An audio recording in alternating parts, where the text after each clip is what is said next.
Merci de nous choisir chez vous pour ce numéro de décryptage sur New World Info. Bonjour à tous, bonjour à toutes. Didier Assogba, bonjour, vous allez bien? Bonjour Michel, ça va super bien. Avec vous, nous allons parler du Tchad. La communauté internationale réagit à la répression des militants de Succès Masra, le bras de fer engagé entre le pouvoir de transition et le parti des transformateurs et son leader. Succès Masra a atteint vendredi un point d'orgue avec la dispersion brutale de partisans de l'opposition qui l'accompagnaient à une convocation en justice.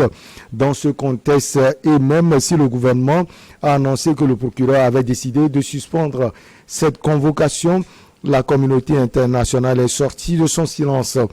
Elle fait part de sa préoccupation. L'opposant salue un premier pas qu'elle juge toutefois encore timide. Didier Assogba.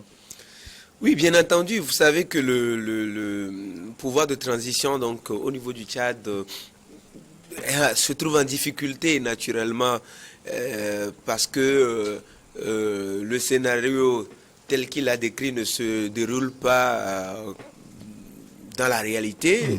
Donc, et naturellement, le pouvoir décide de jouer dans l'intimidation, dans la répression, peut-être pour faire entrer dans les rangs des opposants gênants, des opposants qui mettent en difficulté son plan, naturellement, et les militaires ne savent rien faire d'autre que de réprimer les populations civiles à main nue et qui ne font que défendre naturellement leurs droits et leur vision qu'ils veulent pour leur pays. Et donc, oui, on a vu un peu les scènes désolantes au niveau de N'Djamena avec cette répression-là qu'il y a eu. Une répression incompréhensible naturellement, alors que venait de démarrer un dialogue dit national inclusif et souverain. Et donc ce dialogue-là, pour lequel le pouvoir militaire devrait travailler pour rallier tout le monde, afin que tout le monde participe aux discussions, que tout le monde apporte sa pierre à l'édification de la nation ou de la future nation tchadienne, puisque nation il n'y est pas encore.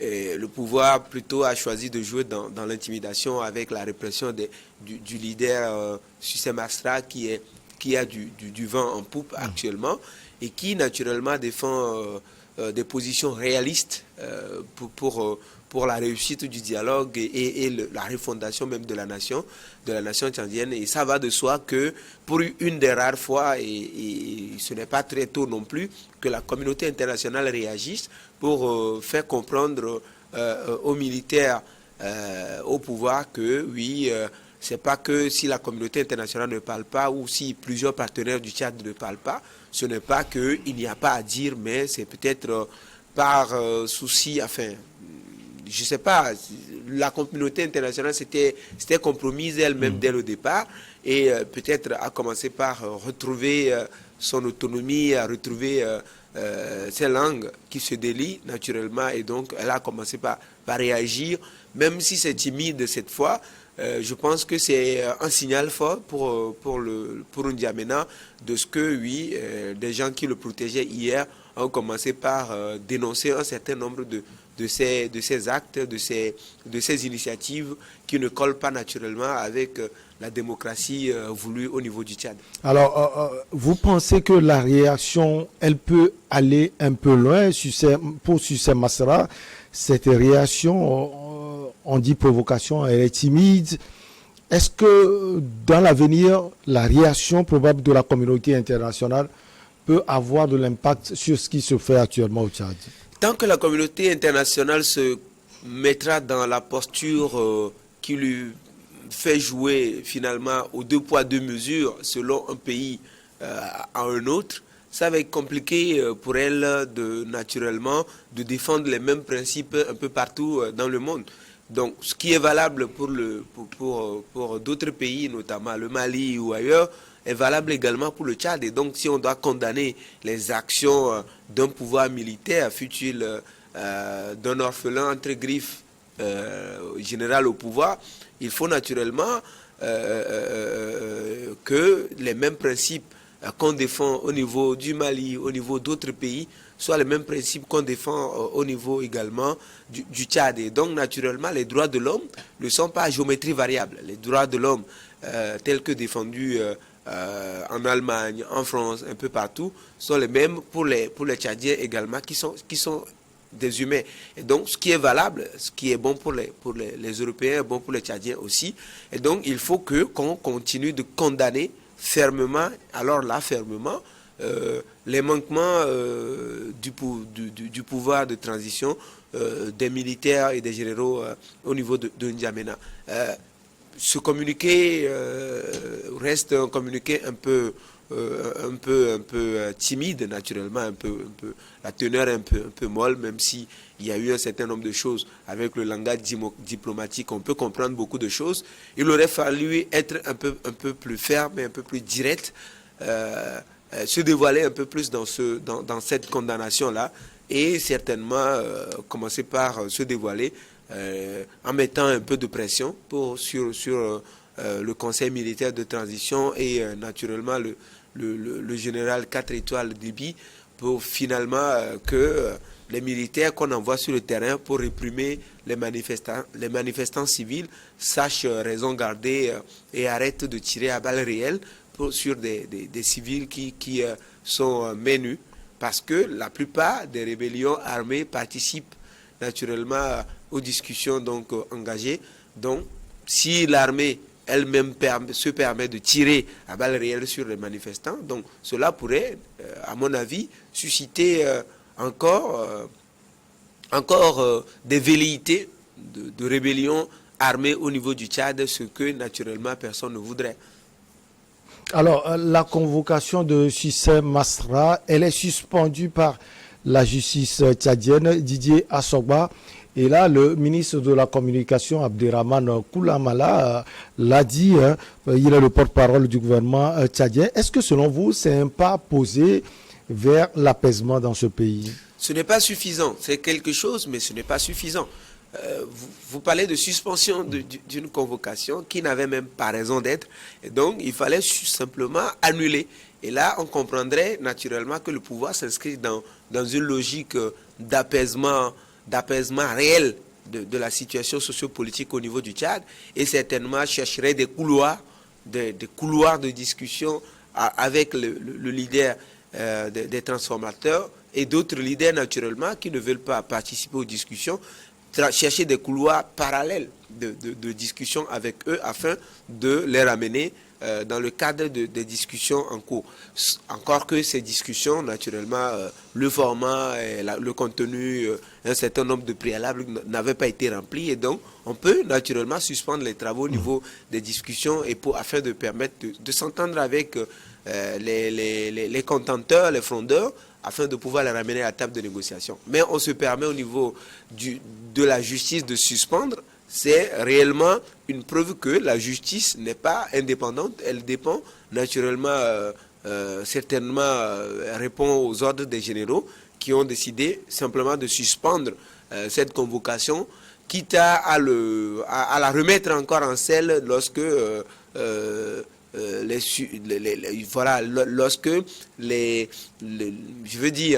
lorsque les intimidations ou un certain nombre de choses qu'ils cherchent à imposer à Sucé Masra et à ses militants, ils refusent de s'exécuter, ils chercheraient encore à remettre en selle cette convocation qui n'a alors là pas raison d'être. Et donc pour moi, il fallait pour la justice, si on veut véritablement jouer à l'apaisement et à la calmie dans le pays, pour favoriser un dialogue entre tous les Tchadiens, naturellement, il faut gommer, supprimer complètement cette convocation-là. Cela démontrerait de la bonne volonté, à mon avis, du pouvoir militaire de N'Djamena à véritablement dialoguer avec ses opposants. L'économiste Sucé Masra, vous l'aviez dit tout à l'heure, il a le vent en poupe. Il est plus écouté aujourd'hui, à part lui, il y a la société civile incarnée par Wakitama. Alors, pour vous, Didier Assogba, quel rôle, justement, Sucé Masra aura à jouer dans ce moment précis de son pays? Alors, toute période de transition reste une période de choix. Ça reste une période véritablement de choix. Et je pense que Succès Masra, intellectuel de son état, a déroulé toutes les cartes possibles et essaie d'analyser la situation tchadienne et essaie de voir quelles sont les profondes aspirations des Tchadiens. Alors, pour ma foi, je pense qu'il a fait la lecture et si vous suivez bien l'actualité au niveau du Tchad, aujourd'hui, la priorité pour les Tchadiens, ce n'est pas forcément d'aller à une discussion, à un dialogue qui légitime le pouvoir du général Déby, mais naturellement, c'est qu'un certain nombre de préalables soient remplis afin de permettre et de donner librement la voix aux Tchadiens pour déterminer l'avenir qu'ils veulent pour leur pays. Ce qui n'est toujours pas le cas. Et je pense que la position tenue par Succès Masra et notamment les leaders de la société civile de Wakitama reste aujourd'hui une position loin d'être une position de populisme ou une position populiste, reste une position réaliste qui résume à peu près les aspirations des Tchadiens et ce que les Tchadiens veulent véritablement pour cette période de transition qui débouchera naturellement, qui doit déboucher naturellement sur de nouvelles institutions qui incarnent la vie et l'avenir du Tchad. Donc aujourd'hui, l'avenir du Tchad est en train d'être joué parce que au sortir des discussions, on doit pouvoir mettre en place une nouvelle constitution, de nouvelles institutions et leur façon de fonctionner. Et donc aujourd'hui, si on ne décide pas dès à présent, au niveau des préalables, même à ces discussions-là, ce qu'il faut faire, comment est-ce que le lendemain devrait être entrevu, je pense que les gens seront surpris qu'après les discussions, rien ou pratiquement rien ne change au niveau du Tchad. Donc aujourd'hui, c'est pour ça que les préalables, comme notamment l'engagement des personnes qui participent à la transition à ne plus se représenter lors des élections prochaines, lors des élections qui seront organisées à l'issue de la transition. Ça reste une aspiration profonde des Tchadiens qui, oui, ne veulent pas venir légitimer dans les urnes des personnes qui auraient pris le temps naturellement de verrouiller un certain nombre de leviers du pouvoir au niveau du Tchad. Il y a également, naturellement, leur volonté également, c'est-à-dire c'est de voir si on finit les discussions, comment est-ce que les discussions devraient être mises en œuvre. Naturellement, les conclusions de ces dialogues. Alors, va-t-on laisser rien que les généraux du Conseil militaire pour décider de ce qui viendra de ces discussions, des conclusions de ces discussions? Ça, ce n'est pas rassurant. Et il faut naturellement que le gouvernement de transition, le pouvoir de transition, soit un pouvoir, si vous voulez, militaro-civil, c'est-à-dire ouvert à toutes les couches de la société tchadienne pour que lors de la mise en œuvre, chacun ait son mot à dire dans la mise en œuvre des conclusions. Ce qui n'est toujours pas le cas. Et donc vous voyez que les militaires essayent de jouer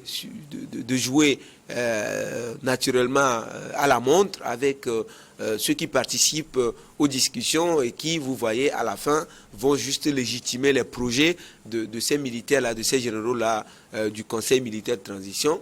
Et à la fin, les Tchadiens n'auraient pratiquement plus aucun mot à dire sur les décisions qui seraient prises et donc ce qui, naturellement, ne sied pas. Et donc, Wakitama, et notamment le leader populaire du moment, Succès Masra, ont choisi, ou sinon Succès Masra a choisi une position qui lui permet aujourd'hui de porter la voix des Tchadiens dans la perspective notamment peut-être des prochaines élections quand les Tchadiens auraient à s'exprimer dans les urnes, qu'ils s'expriment favorablement pour lui et comme ça, si rien n'a été fait durant la transition, il aurait peut-être le temps, lui, de dérouler les réformes qu'il faut à la tête du pays s'il arrive à être élu ou à être porté à la tête de la magistrature suprême. Didier Assogba, est-ce que vous pensez que les événements qui arrivent peuvent impacter le Forum national pour la réconciliation au Tchad, le siège du parti Les Transformateurs,